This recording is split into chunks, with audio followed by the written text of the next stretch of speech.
Hello, welcome back to Story Nest Telugu. ఈరోజు మనం మద్దాలి ఉషా గాయత్రి గారు రచించిన కడదాకా కలిసి అనే కథని వినబోతున్నాం. కథ ఇలా మొదలవుతుంది. అమ్మలు ఆ గొంతు అన్నయ్యది, కానీ ఎప్పటిలాగా హుషారుగా లేదు, బరువుగా ధ్వనిస్తోంది. ఫోన్ రిసీవర్ ఎత్తిన ప్రభావతి కొద్దిగా కంగారు పడింది. అన్నయ్య, ఏంటి నీ గొంతు అలా ఉంది?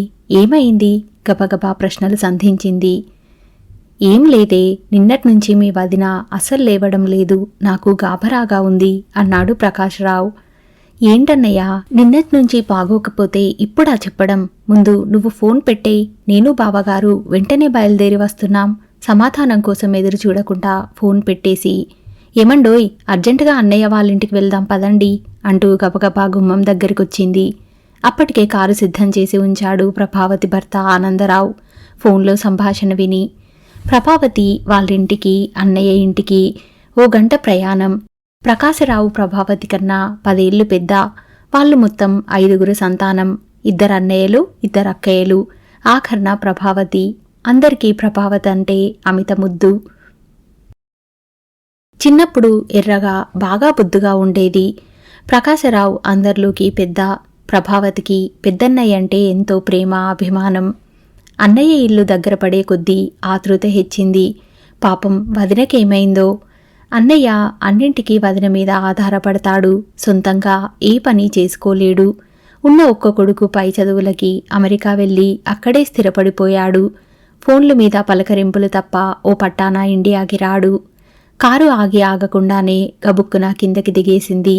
అరెరే, జాగ్రత్త అంటూ ఆనందరావు హెచ్చరిస్తూనే ఉన్నా అప్పటికే పెద్దన్నయ్య అంటూ లోపలికి దూసుకెళ్లిపోయింది ప్రభావతి. వదిన మంచం పక్కనే కుర్చీలో దిగాలుగా కూర్చొని ఉన్న ప్రకాశ్రావుకి చెల్లెల్ని చూడగానే ప్రాణం లేచి వచ్చినట్టయింది. వచ్చావుటే అమ్ములు, నిన్నట్నుంచి మీ వదిన మాటా పలుకు లేకుండా అలానే పడుకొనుంది.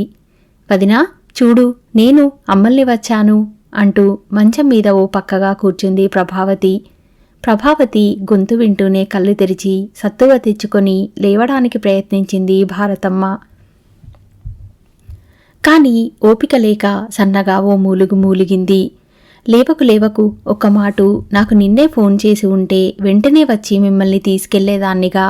అయినా నా దగ్గర అంత మొహమాటమేమిటి వదినా? నొచ్చుకుంది ప్రభావతి. చిన్నపిల్లవి, నీతో చేయించుకోవటమేమిటే? హీనస్వరంతో సంజాయిచి ఇచ్చుకుంది భారతమ్మ. భార్యలో ఆ మాత్రం చైతన్యం చూసి చాలా సంతోషపడ్డాడు ప్రకాశ్రావు. ఇంకా ఏం చిన్నపిల్లని వదినా, నాకు మనవడు వచ్చాడు అంది ప్రభావతి నవ్వుతూ. ప్రభావతికి ఒక్కడే కొడుకు, అతను డాక్టరు, కోడలు కూడా డాక్టరే. 2 ప్రేమించుకున్నారు, ఒకే కాలేజీలో చదువుకున్నారు, హౌస్ సర్జెన్సీ కూడా కలిసే పూర్తి చేశారు. కొడుకు తల్లితో తండ్రితో తన ప్రేమ విషయం చెప్పాడు. 2 ఆనందంగా అంగీకరించారు. ఒక్కగానొక్క కొడుకు. పెళ్లి అంగరంగ వైభవంగా చేశారు. 2 డాక్టర్లు కావడం మూలాన సిటీలో మంచి సెంటర్లో నర్సింగ్ హోం పెట్టారు. బాగా సంపాదిస్తున్నారు. ప్రశాంతంగా ఉండాలని జూబ్లీ హిల్స్లో రాజభవనం లాంటి 2 అంతస్తుల ఇల్లు కట్టారు. పైన కింద కలిపి 10 బెడ్రూమ్ల దాకా ఉంటాయి. నిజానికి వాళ్ళ నలుగురికి అంత ఇల్లు అవసరం లేదు. అయినా డబ్బుంది కనుక హోదాకి తగ్గట్టుగా కట్టుకున్నారు. కొడుకు కోడలు ఎంతో పేరున్న డాక్టర్లు అవడంతో బాగా బిజీగా ఉంటారు. అసలు తీరిక ఉండదు. ప్రభావతి, ఆనందరావు 2 అందరికీ తల్లో నాలికలా వ్యవహరిస్తుంటారు. బంధువుల్లో కానీ స్నేహితుల్లో కానీ ఎవరికి ఏం అవసరం వచ్చినా 2 వచ్చి నిలబడతారు. అవునుగాని అన్నయ్య, ఈ మధ్య పెద్ది ఏమైనా ఫోన్ చేసిందా? నేను మాట్లాడి కూడా చాలా రోజులైంది. లేదురా, నాకు కూడా మాట్లాడడానికి కుదరలేదు. పెద్దవాళ్ల కోడలు ఆస్తి గురించి చాలా గొడవ చేసిందట, నాతో చెప్పుకొని ఏడ్చేసిందిరా అన్నయ్య. ప్రభావతికి చిన్నప్పటినుంచి పెద్దక్కని పెద్ది అని, చిన్నక్కయ్యను చిన్ని అని పిలవడం అలవాటు. ఏమిటోనే, డబ్బు ఉంటే ఒక బాధ, లేకపోతే ఇంకో బాధ. కించిత్తు ఆవేదన ధ్వనించింది ప్రకాశరావు గొంతులో. ప్రభావతి పెద్దక్కయ్యను మంచి ఆస్తిపరులకిచ్చి చేశారు. గోదావరి జిల్లాలో మంచి మాగాని, 25 ఎకరాలలో కొబ్బరి చెట్లు, మామిడి తోపు, పంట దిగుబడి బాగా ఉంటుంది. పెద్దక్కయ్య భర్త చిన్న వయసులోనే పోయిన ఆస్తిని బాగా నిలబెట్టుకుంది. ఆమెకి ఒక కొడుకు, 2 ఆడపిల్లలు. ఆడపిల్లల పెళ్లిళ్లు చేసింది. తను మాత్రం కొడుకు దగ్గర ఉంటోందన్న మాటే కాని ఏమాత్రం మనశ్శాంతి లేకుండా బతుకుతోంది. కోడలు మహా తెలివిగలది. అన్నీ భర్తతో చెప్పిస్తుంది. ఈ వెర్రి వెంగలప్ప పెళ్ళామేం చెప్పమంటే అది చెబుతాడు, ఏం చేయమంటే అది చేస్తాడు. సొంత బుర్రని అసలు ఉపయోగించడు. ఒకే విషయం కోసం ఇద్దరు ఆలోచించడం శుద్ధ వేస్ట్ అని అతని అభిప్రాయం. అదీ కాక భార్య నిర్ణయాలపై గొప్ప నమ్మకం. ఇకపోతే ప్రభావతి చిన్నక్కయ్యది ఇంకో రకమైన పరిస్థితి. 2 మగపిల్లలు. తల్లి తండ్రి మాట చచ్చినా వినరు. ఎవరి మాటని చెవినేసుకోరు. చిన్న బావగారు బిజినెస్ చేసి బాగానే ఆస్తిపాస్తులని సంపాదించుకున్నారు. కానీ వాళ్ళవి స్వతంత్రం లేని జీవితాలు. ప్రభావతి చిన్నన్నయ్య బ్యాంకులో మేనేజర్గా రిటైర్ అయ్యాడు. 2 అమ్మాయిలు అమెరికాలో సెటిల్ అయ్యారు. వీళ్ళకి అమెరికా వెళ్లడం ఇష్టం లేదు. వాళ్ళకి ఇక్కడికి రావడం ఇష్టం ఉన్నా వాళ్ళ పిల్లలు ఇండియానా, నో, బోర్ అంటూ మొండికేస్తారు. క్లుప్తంగా ప్రభావతి కుటుంబం వివరాలు ఇవి. అన్నావదినలతో కాసేపు పిచ్చామాటి మాట్లాడి ప్రభావతి, ఆనందరావులు ఇంటికి బయలుదేరారు. ఇంటికెళ్లేసరికి చాలా ఆలస్యమయ్యింది. భోజనం చేసి పడుకున్నారన్న మాటే కాని ఇద్దరికీ నిద్ర పట్టలేదు. చాలాసేపు మాట్లాడుతూనే ఉన్నారు. మరునాడు ఉదయమే పెద్దక్కయ్య నుంచి ఫోన్. అమ్మలు, నా వల్ల కావడం లేదే. ఇంత వయసొచ్చినా ఈ బాధలేమిటే చెప్పు నాకు. నన్ను ఏదన్నా వృద్ధాశ్రమంలో చేర్పించేద్దు, నీకు పుణ్యం ఉంటుంది. ఏడుపు నాపుకుంటున్న ప్రయత్నం వినిపిస్తోంది. పెద్ది, ఏంటా మాటలు? నేనున్నా కదా, అలా ఆలోచించకు. కొంచెం ఓర్పు తెచ్చుకో. ఏం ఓర్పే, చిన్నతనాన పెళ్లి చేశారు. అప్పట్నుంచి ఓర్చుకుంటూనే ఉన్నాను. సహనానికైనా ఓ హద్దు ఉంటుంది. నువ్వింకేం మాట్లాడకు, నేను ఓ నిర్ణయానికొచ్చేశాను అని పెద్ది ఫోన్ పెట్టేసింది. అయ్యో దేవుడా, ఏం చెయ్యాలి? ఏం నిర్ణయమో, ఎలాంటి నిర్ణయమో? ప్రభావత్కి ఏం పాలుపోలేదు. వెంటనే చిన్నక్కయ్య సిల్కి ఫోన్ చేసింది. చిన్ని, నేను అమ్మల్ని. నువ్వొకసారి రేపు పెద్దక్కయ్య ఇంటికి రాగలవా? కొంచెంసేపు నిశ్శబ్దం. ఆ తర్వాత సరే అని అంగీకారం. అమ్మయ్య, ఈ రోజుకి గండం గడిచిందిలే అనుకుని గట్టిగా ఊపిరి తీసుకుంది ప్రభావతి. ఎవరికైనా ఎలాంటి సమస్యలొచ్చినా ప్రభావతి వాటిని ఇట్టే పరిష్కరిస్తుంది. ఆ నేర్పు, చాకచక్యం చాలా ఉంది ఆమెలో. పొద్దున్నే లేచి స్నానం చేసి పూజా పునస్కారం ముగించుకొని గబగబా టిఫిన్ తినేసి 9:30 కల్లా పెద్దక్కయ్య ఇంటికి చేరుకుంది. భర్త ఆనందరావుని భోజనం వేళకి రమ్మంది. ప్రభావతి వెళ్లేసరికే చిన్నక్కయ్య అక్కడ చేరింది. ముగ్గురూ కలిసి పెద్దక్కయ్య బెడ్రూంలో చేరారు. పెద్ది, బుజ్జిగాడు లేడా? కనిపించడం లేదే? హాల్లోకి తొంగి చూస్తూ అడిగింది ప్రభావతి. వాడి పెళ్ళాం ఏదో పని ఉందని పొద్దునే వెళ్లారు. భోజనానికి కూడా రామని చెప్పారు. కించిత్తు కోపం ధ్వనిస్తోంది పెద్దక్కయ్య గొంతులో. ఇక ఏమీ పొడిగించకుండా వేరే మాట మార్చింది ప్రభావతి. చిన్నక్కయ్య వచ్చిన దగ్గర్నుంచి ముభావంగానే ఉంది. చిన్ని, ఏంటి ఒంట్లో బాగాలేదా? ఇందాకట్నుంచి చూస్తున్నా ఏమీ మాట్లాడటం లేదు. ప్రభావతి చిన్నక్కయ్యని కదిపింది. ఒంట్లో బ్రహ్మాండంగా ఉంది. ఇంట్లోనే పరమచికాగ్గా ఉంది. ఎట్టకేలకి నోరు మెదిపింది. అదేమిటే బాబూ అలా అనేశావు? ఆశ్చర్యంగా అంది ప్రభావతి. చిన్నక్కయ్య ఒక్కసారిగా బుహురుమంది. ప్రభావతికి కంగారేసి పెద్దక్కయ్య వైపు చూసింది. ఏముంది చెప్పడానికి? ఎక్కడ ఏ కొంపలో చూసినా ఏముంది? గర్వకారణమన్నట్టు అడకత్తెరలో పోకచెక్కలా తయారైంది దాని పరిస్థితి. మగ పెదవలిద్దరూ దీన్ని లెక్క చేయరు. ఇదేమో ఒంట్లో బాగున్నా బాగోకలేకపోయినా ఇంటడి చాకిరీ చేస్తుంది. కోడళ్ళిద్దరికీ పడి చావదు. అన్నింటికీ వంతులేసుకొని కొట్లాడుకుంటారు. చిన్ని పరిస్థితిని అర్థం చేసుకున్న పెద్దక్కయ్య ఎంతో బాధపడుతూనే చెప్పింది. ప్రభావతికి అంతా ఆగమ్య గోచరంగా ఉంది. దాని సంగతి సరే, అలా ఉంచు. మరి నువ్వేమిటి నిన్న నాతో అలా మాట్లాడావు? పెద్దక్కయ్యని సూటిగా నిలదీసింది. బాధ అన్న పదానికి అర్థం ఒకటే అయినా అందరి బాధలు ఒక్కలా ఉండవు. ఏది ఏమైనా నా నిర్ణయం మారదు. ఇంతకాలం నాకు ఇష్టం ఉన్నా లేకపోయినా పరిస్థితులతో రాజీ పడుతూనే బతికేశాను. కానీ ఇక నా ఓర్పు నశించింది. అందుకే నీకు నా నిర్ణయం చెప్పాను. ఇంత పెద్దదాన్ని, మీ అందరికంటే ముందు పుట్టిందాన్ని, అనుభవం ఉన్నదాన్ని నేను తొందరపాటు నిర్ణయం ఎందుకు తీసుకుంటాను చెప్పు అమ్ములు. నీకు తల్లి తర్వాత తల్లి అంతటి దాన్ని, అవునా కాదా? ప్రభావతికి కళ్ళలో గిర్రున నీళ్లు తిరిగాయి. నిజమే, తనకి తల్లి దగ్గర కన్నా పెద్దక్కయ్య దగ్గరే చేరిక ఎక్కువ. చిన్నప్పటినుంచి ఓదార్చే వయసు లేదు, వద్దని ఒప్పించే అనుభవం లేదు తనకి. కానీ ఏదో ఒకటి గట్టి ఆలోచనే చేయాలి. సరే, మీరు మాట్లాడుతూ ఉండండి, అందరికీ అన్నం పడేసి వస్తాను అని లేచింది. ముందుగానే ఆలోచించి తను వచ్చేప్పుడే దొండకాయ వేపుడు, దోసకాయ పప్పు, సాంబారు, కొబ్బరి పచ్చడి చేయించి పట్టుకొచ్చేసింది. అన్నం ఒక్కటి అక్కడ వేడిగా వండొచ్చు కదా అని. ఇంతలో కాలింగ్ బెల్ మోగింది. ప్రభావతి వెళ్ళి తలుపు తీసి ఆనందంతో గట్టిగా అరిచింది. పెద్దన్నయ్య వచ్చాడు అంటూ ఆ వెనుకే ఉన్న భర్తని చూసి అర్థం చేసుకుంది. వెంటనే తమాయించుకొని, వదినకి ఇప్పుడు పర్వాలేదా అన్నయ్య అని వాకబు చేసింది. మొన్నటి మీద చాలా మెరుగ్గా ఉంది, కొద్దిగా లేవగలుగుతోంది. పోనీలే అన్నయ్య, మంచి సంగతే చెప్పావు. మీరలా కూర్చోండి, ఇప్పుడే రైస్ కుక్కర్ పెట్టి ఇట్టే వచ్చేస్తా అంటూ వంటింట్లోకి వెళ్ళిపోయింది. వీళ్ళొచ్చారని తెలియగానే అక్కా చెల్లెళ్ళిద్దరూ డ్రాయింగ్ రూంలోకి వచ్చారు. ప్రకాశరావు చెల్లెళ్ళిద్దరి వాలకం చూసి నొచ్చుకున్నాడు. ఇద్దరి మొహాల్లో కళాకాంతులు లేవు. పెద్ద వయసొచ్చే కొద్దీ బాధ్యతలు తగ్గకపోగా బాధలు వచ్చి చేరాయి. ఏమిటర్రా అలా ఉన్నారేం? అన్నీ వదిలించుకోండి, లేదా వదిలేసుకోండి. అన్నీ మనసుకు పట్టించుకుంటే మరింత కుంగిపోతారు. మనసులోని బాధ శరీరాన్ని మరింత బలహీనపరుస్తుంది అనునయంగా అన్నాడు. ప్రకాశరావు ఓదార్పుగా చెప్పిన మాటలు అక్కడి వారిని మళ్లీ కంటతడి పెట్టించాయి.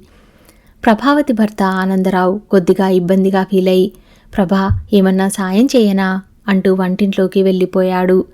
ప్రభావతి భర్తతో చాలాసేపు వంటింట్లోనే సంప్రదించింది. ఆమెకు మనసులో ఒక ఆలోచన కలిగింది. దానినే సూచనప్రాయంగా భర్త చెవిన వేసింది. ఆనందరావుకి అది సమంజసంగానే తోచింది. గబగబా డైనింగ్ టేబుల్ మీద నుంచి ఇంటి నుంచి తెచ్చినవన్నీ సర్దేసింది ప్రభావతి. అందరికీ కంచాలు మంచినీళ్లు పెట్టేసింది. అక్కడ హాల్లో చెల్లెళ్ళిద్దరినీ సమాధానపరిచే ప్రయత్నంలో ఉన్నాడు ప్రకాశరావు. అంతా రెడీ, భోజనానికి రండి అంటూ కేకేసింది ప్రభావతి. అందరూ డైనింగ్ టేబుల్ దగ్గరికి చేరుకున్నారు. ప్రభావతి, ఆనందరావు గబగబా అన్నీ వడ్డించేశారు. అందర్నీ మామూలు స్థితికి తీసుకొచ్చే ప్రయత్నం చేశారు. భోజనం దగ్గర ఇంకే విషయాలు చర్చించకుండా దగ్గరుండి ఏం కావాలో చూసుకున్నారు. మొత్తానికి అందరూ భోజనాలయ్యాలనిపించి మళ్లీ హాల్లోకి వచ్చి కూర్చున్నారు. ప్రభావతి బల్లమీదివన్నీ సర్దేసి తను వచ్చి కూర్చుంది. అక్కలిద్దరూ మళ్లీ మళ్లీ జరిగిన విషయాలు తలుచుకొని కుమిలిపోతుంటే ప్రభావతి భర్తకేసి ఏం చేద్దామన్నట్టుగా చూసింది. ఇంతలో వాకిట్లో కారు ఆగిన శబ్దం వినిపించి పెద్దక్కయ్య ఉలిక్కిపడింది. కొంపతీసి కొడుకు కోడలు తిరిగొచ్చేశారా? ఏమిటి చెప్పమా, వీళ్ళందర్నీ చూసి ఇంకేం గొడవ చేస్తారో ఏమోనని లోలోపల భయంగానే ఉంది. ప్రభావతికి కూడా కొద్దిగా జంకుగానే ఉంది. ఏమైతే ఏం అనుకుని వెళ్ళి తలుపు తీసింది. మళ్ళీ ఒక కేక, చిన్నన్నయ్య అంటూ. ఇది అసలు అనుకోకుండా జరిగిన విశేషం. చిన్నన్నయ్య పెద్దక్కయ్యని ఊరికే చూద్దామని వచ్చాడు. కాని అక్కడ అందర్నీ చూసి ఆశ్చర్యపోయాడు.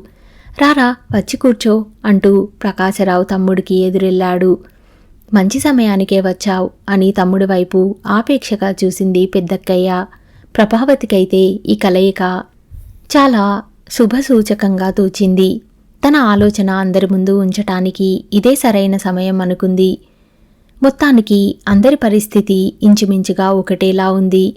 కారణాలు ఏవైనా కొద్ది కాలంగా అందరూ ఏదో ఒక విధమైన మానసిక ఒత్తిడికి లోనవుతూనే ఉన్నారు. అందరిలోనూ ఏదో అభద్రతాభావం, ఏదో పోగొట్టుకున్న బాధ. ఆలోచిస్తే పరిష్కారం లేని సమస్య కాదు. కానీ సమిష్టిగా పరిష్కరించుకుంటే అందరికీ సానుకూలంగా మారే ఆస్కారం ఉందనిపించింది ప్రభావతికి. అందుకే ముందుగా చొరవ తీసుకొని, పెద్దన్నయ్య, చిన్నదాన్నని అనుకోకపోతే నేనొకటి చెబుతాను, వింటావా? చెప్పరా తల్లి, నీ మాట కాదంటానా చెప్పు. మంచి చెడ్డలు మాట్లాడుకోవటానికేగా తోడబుట్టిన వాళ్ళుండేది. అందుకే అన్నయ్య, ఆ బంధంతోనే, ఆ బాధ్యతతోనే ధైర్యం చేసి నేను బావగారు మీ ముందు ఓ పరిష్కార మార్గాన్ని ఉంచబోతున్నాం. అందరూ ఒక్కసారిగా ఆశ్చర్యపోయారు. ప్రభావతి తను సూచించేది అందరికీ ఆమోదయోగ్యంగా ఉండాలని కోరుకుంటూ తన సంభాషణ పొడిగించింది. పెద్దక్కయ్య పరిస్థితి నాకు పూర్తిగా అర్థమైంది. ఈ వయసులో ఇంత అసంతృప్తి అనారోగ్యానికి దారితీస్తుంది. బలవంతాన ఉండమని చెప్పలేం. అలా అని వృద్ధాశ్రమంలో ఉండాలన్న నిర్ణయాన్ని హర్షించలేం. పెద్దక్క నాకు తల్లితో సమానం. అమ్మని అలా వదిలేయలేం కదా. ఇక చిన్నక్కయ్య అందరితో ఉంటూ అందరి మధ్య నలిగిపోతోంది. తను అసలే చాలా మెతక. బావగారు ఇటు చెప్పలేరు, అటు చెప్పలేరు. అది దాని పరిస్థితి. పెద్దన్నయ్య, వదిన మనందరికీ తల్లిదండ్రి లాంటివారు. వదినకి ఆరోగ్యం సరిగా ఉండటం లేదు. రోజురోజుకి నీరసించిపోతోంది. పెద్దన్నయ్య ఒక్కడు ఏం చేసుకోగలడు, ఏం చేయగలడు చెప్పండి. చిన్నన్నయ్య విషయానికొస్తే సమస్యలేం లేకపోవచ్చు గాని పిల్లలు రారు, వీళ్ళు వెళ్ళరు. ఒక జంట అనుభవిస్తున్న ఒకలాంటి ఒంటరితనం. వాళ్ళకి ఏ వ్యాపకం లేకపోవడంతో ఏమీ తోచుబాటు కాదు. ఇక నా విషయానికొస్తే నా కొడుకు కోడలు మనసుల్లో ఏముందో, ముందు ముందు ఎలాంటి ఆలోచనలు వస్తాయో తెలియదు. కానీ ప్రస్తుతానికి నాకు వాళ్ళిద్దరి మీద నమ్మకమే. అందుకే ఆలోచించి ఈ నిర్ణయానికొచ్చాం. తటపటాయింపుగా కాస్త ఆగింది ప్రభావతి. అందరూ ఉత్కంఠతో తననే చూస్తున్నారు. చెప్పు, ధైర్యంగా చెప్పు, అందరం కలిసి ఆలోచిద్దాం అన్నాడు ప్రకాశరావు చెల్లెలి వైపు సాభిప్రాయంగా చూస్తూ. చిన్నప్పుడు మనం అందరం అమ్మా నాన్నలతో పల్లెటూళ్ళలో ఉన్నప్పుడు ఎంత హాయిగా ఉండేవాళ్ళం. ఉన్నంతలో అమ్మా నాన్న మనల్ని ఏ లోటు లేకుండా పెంచారు. ఆ రోజుల్ని, ఆ ఆప్యాయతల్ని, ఆ అనుబంధాల్ని నేను ఎప్పుడూ మర్చిపోలేను. అందుకే ఒక్కొక్కరు ఒక్కో వృద్ధాశ్రమంలో అనాథల్లాగా చేరే దుస్థితి రాకూడదనే అభిప్రాయంతో ఈ ప్రతిపాదనని మీ ముందు ఉంచుతున్నాను. ఒక తల్లి కడుపున పుట్టిన మనం చివరి వరకి ఒకే చోట కలిసి ఉందామని నా ఆశ. మా ఇల్లు చాలా పెద్దది. కింద 5, పై అంతస్తులో 5 బెడ్రూమ్లతో కలిపి అన్ని వసతులతో ఎంతో విశాలంగా కట్టాం. మనం ఎవరం డబ్బుకి ఇబ్బంది పడటం లేదు. ఎవరికి ఎలాంటి ఇబ్బంది లేకుండా, ఎలాంటి మొహమాటాలు లేకుండా ఉండటానికి ఈ పద్ధతి. అందరం కలిసే ఉందాం. నా కొడుకు కోడలు పై అంతస్తులో ఉంటారు. పైన కూడా 5 బెడ్రూమ్లున్నాయి కనుక రేపు వాళ్ళకి పిల్లలు పుట్టినా ఎలాంటి ఇబ్బంది ఉండదు. మీరందరూ అక్కడ ఉండటానికి వాళ్ళు అడ్డు చెప్పరు. మిమ్మల్ని మా దగ్గరే ఉంచుకొని మీకే ఇబ్బంది కలగకుండా చూసుకునే పూచీ నాది. అందరం కలిసి ఒక వంట మనిషిని పెట్టుకుందాం. మన పనులను చూడటానికి ఒక పని మనిషిని, బయట పనులు చేసుకునేలా ఇంకో కుర్రాడిని పెట్టుకుందాం. దీనికయ్యే ఖర్చు అందరం పంచుకుందాం. మన పిల్లలు వాళ్ళ బాధ్యతలని తెలుసుకునేలా చేద్దాం. వాళ్ళు ఎప్పుడు రావాలనుకున్నా వాళ్ళందరికీ ఇది పుట్టిల్లులాగా రావచ్చు, పోవచ్చు. అందరినీ ఒకేసారి ఒకే చోట చూడొచ్చు. పిల్లలు మనకి దూరం అవ్వకుండా మనమే వాళ్ళ జీవితాల నుంచి తాత్కాలికంగా దూరంగా ఉందాం.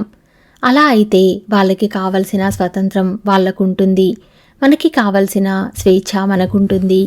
కలిసినప్పుడల్లా ఆనందంగా గడిపే అవకాశం ఉంటుంది. మీకు సేవ చేసే శక్తిని ఆ భగవంతుడు నాకిచ్చాడు. నా నిర్ణయాన్ని ఆమోదించి సంపూర్ణ సహకారాన్ని అందించే మంచి హృదయాన్ని మీ బావగారికిచ్చాడు.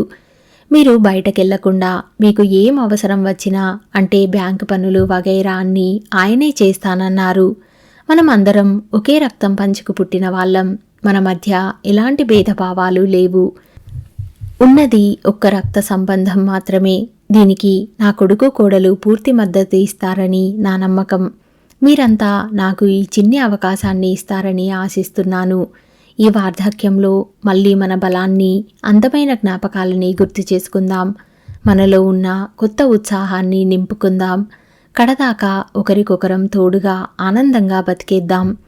తన ప్రేమపూర్వక పలుకులతో సున్నితంగా అందరినీ కట్టిపడేసింది ప్రభావతి. అందరి కళ్ళు చెమర్చాయి. ఒక్కసారిగా నలుగురు వచ్చి ప్రభావతిని చుట్టేశారు. అప్పటిదాకా వాళ్ళు మనసుల్ని కలిసివేసిన బాధ అంతా దూదిపింజంలా తేలిపోయింది. ఇంత మంచి ఆలోచన తమలాంటి ఎన్నో కుటుంబాలకి స్ఫూర్తి కావాలని కోరుకుంటూ ఉత్సాహంగా ఇళ్ళకి మళ్ళారు. కథ సమాప్తం.